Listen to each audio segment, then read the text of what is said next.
السلام علیکم every one, کیسے ہیں آپ؟ آئی ہوپ ٹھیک ہوں گے۔ جنون رمز تحریر عائشہ قسط نمبر 1۔ میں اس ناول کی جو ایپیسوڈ ہے نا، قسطیں، وہ میں نیو بھی اپلوڈ کرتی رہوں گی اور یہ جو پرانی یہ بھی کروں گی، کیونکہ کافی ایسے ممبر ہیں جنہوں نے کہا ہے کہ انہوں نے ابھی جو پچھلی ایپیسوڈ ہے وہ نہیں پڑھی تھی، تو ان کے لیے یہ پچھلی ایپیسوڈ بھی ساتھ ساتھ اپلوڈ کرتی رہوں گی اور اس کے بعد ساتھ ساتھ نیو بھی اپلوڈ کرتی رہوں گی۔ سو ناول کی طرف چلتے ہیں۔ کوہ ظہیر وادی کی صبح ایک عجیب سکون اور سنہری روشنی کے ساتھ شروع ہوئی۔ پہاڑوں کی چوٹیاں سورج کی پہلی کرنوں سے روشن ہو رہی تھی، درختوں کی ہریالی دھیمی روشنی میں نہا رہی تھی اور ہوا میں تازگی اور مٹی کی خوشبو گیلی ہوئی تھی۔ وادی کے ہر کونے میں سکون تھا، مگر وہ سکون ایک چھپی ہوئی طاقت کا پیش خیمہ بھی تھا، طاقت جو جلد ہی پورے علاقے میں سب کی آنکھیں کھول دے گی۔ اس وادی کی سب سے بڑی اور مضبوط حویلی، جو قدیم پتھروں اور جدید تعمیر کے امتزاج سے بنی تھی، آج بھی اپنی شان و شوکت کے ساتھ روشنی میں چمک رہی تھی۔ شہر میں چھوٹے باغات اور تالاب کی ہلکی لہریں صبح کے ماحول کو خوشگوار بنا رہی تھی۔ حویلی کے اندر ماحول ہمیشہ نظم اور ترتیب میں ہوتا۔ باورچی پہلے ہی ناشتے کی تیاری میں مصروف تھا، باغبان پھولوں کو پانی دے رہا تھا اور چوکیدار داخلی راستوں اور دروازوں کی نگرانی کر رہے تھے۔ ڈرائیور گاڑیوں کی چابیاں ہاتھ میں پکڑے انتظار کر رہا تھا اور سیکیورٹی کے لوگ ہر زاویے سے حویلی کا معائنہ کر رہے تھے۔ سب جانتے تھے کہ آج کچھ خاص ہونے والا ہے، اور پھر وہ لمحہ آ گیا۔ شیران مرزا خان، 38 سال، کوہ ظہیر کی سب سے طاقتور طاقتور سردار حویلی میں داخل ہوا۔ اس کا قد لمبا، کندھے چوڑے اور جسم مضبوط تھا۔ آنکھوں میں رعب اور حکم کا اثر نمایاں تھا۔ وہ سیاہ قمیض اور ہلکی بلیک جیکٹ میں ہاتھ میں تسبیح لیے ہر قدم میں اعتماد کے ساتھ آگے بڑھ رہا تھا۔ ان کی موجودگی ہر ملازم اور خاندان کا ہر فرد خود بخود سنبھل جاتا۔ حویلی کے صحن میں موجود تالاب کی ہلکی لہریں اور چہچہاتے پرندے جیسے ایک لمحے کے لیے رک گئے تھے۔ شیران کے قدم اتنے مضبوط اور بوجھل تھے کہ پورے صحن کی فضا اس کے طاقت سے بھری ہوئی محسوس ہو رہی تھی۔ ان کی آنکھیں ہر شخص کو پرکھ رہی تھی، مگر کسی کو برا بھلا کہنے یا کچھ کرنے کی جرات نہ تھی۔ حویلی کے ملازمین، باورچی سالن ناشتہ تیار کر رہا تھا، باغبان پھولوں کی دیکھ بھال میں مصروف تھے، ڈرائیور گاڑیوں کی جانچ کر رہا تھا، سیکیورٹی گارڈز ہر دروازے پر چوکس کھڑے تھے۔ سب کی نظریں شیران پر مرکوز تھیں، کیونکہ وہ جانتے تھے یہ شخص صرف سردار نہیں، یہ وہ طاقت ہے جس کے سامنے سب مجبور ہیں۔ شیران مرزا خان کی ہر حرکت میں وقار، سردی اور رعب تھا۔ کوئی شعور نہیں، کوئی بھاگنے کی ضرورت نہیں، بس خاموش احترام اور قدرتی خوف کا امتزاج۔ حویلی کے اندر ہر چیز ایک لمحے کے لیے ٹھہری ہوئی محسوس ہوئی۔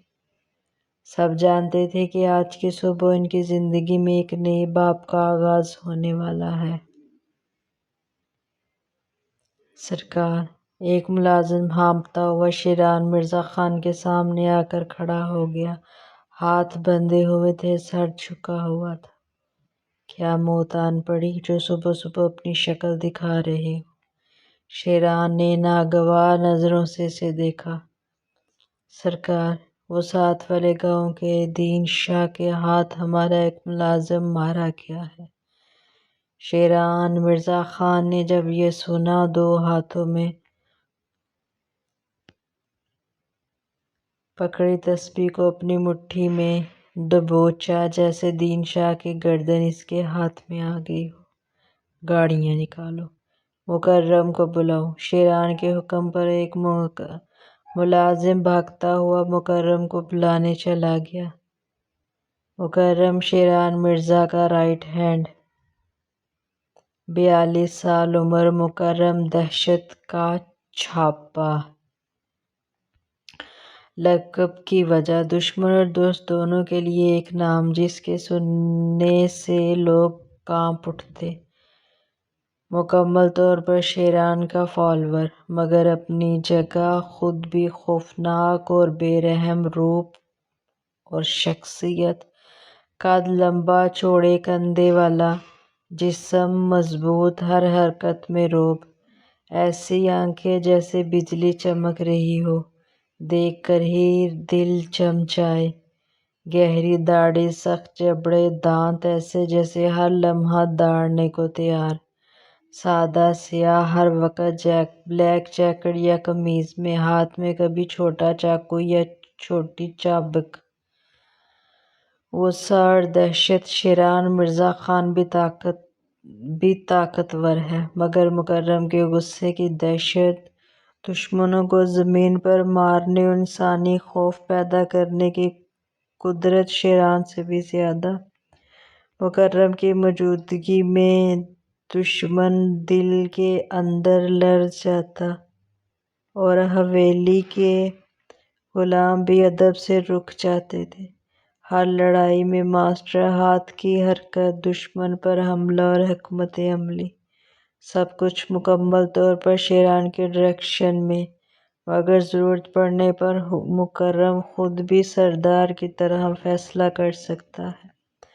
شیران کے لیے جان دینے کو تیار، مگر اس کی طاقت اور رعب کی وجہ شیران بھی اسے مکمل کنٹرول میں رکھنے کی ضرورت محسوس کرتا ہے۔ شیران کے تمام حتمی فیصلے مکرم کے ذریعے نافذ ہوتے تھے۔ حویلی کے صحن، داخلی راستے اور سیکورٹی کی مکمل نگرانی مکرم کے ماتحت ملازمین اور گارڈز اس کے سامنے بغیر سوال کے فوراً عمل کرتے ہیں۔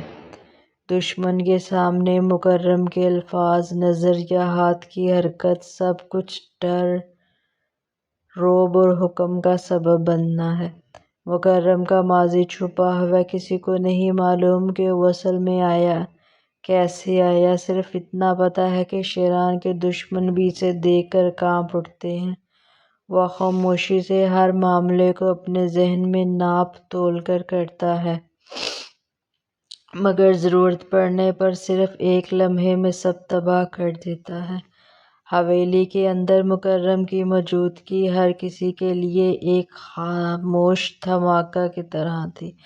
جیسے ہی ملازم دروازہ کھول کر اسے بلانے کی بات پہنچاتا ہے، مکرم نے آہستہ سر اٹھایا۔